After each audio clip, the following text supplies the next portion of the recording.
On dit que l'amour peut sauver une vie. Moi, ce soir-là, j'ai compris qu'il pouvait aussi en coûter une. C'était en 2018, dans une petite ville où tout le monde se connaît. Je venais de rencontrer Léa, une fille qui avait ce regard capable de te faire oublier le monde entier. On s'est aimé vite, trop vite peut-être. Mais derrière son sourire, il y avait quelque chose que je ne voyais pas encore. Un soir, elle m'appelle en panique.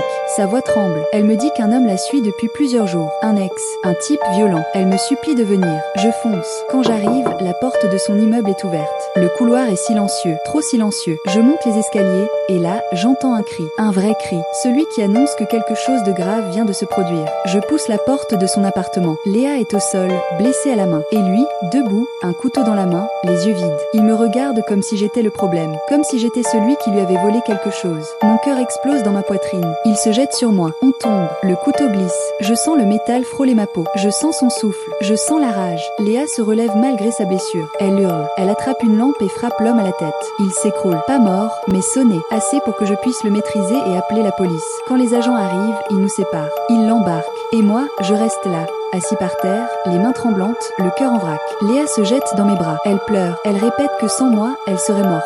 Ce soir-là, j'ai compris que l'amour n'est pas juste une histoire de cœur. C'est une histoire de survie. Une histoire où parfois, tu dois te battre pour garder la personne que tu aimes en vie. Et depuis ce jour, chaque fois que je regarde Léa, je me rappelle une chose. On n'a pas seulement commencé une histoire ensemble. On a survécu à la première page.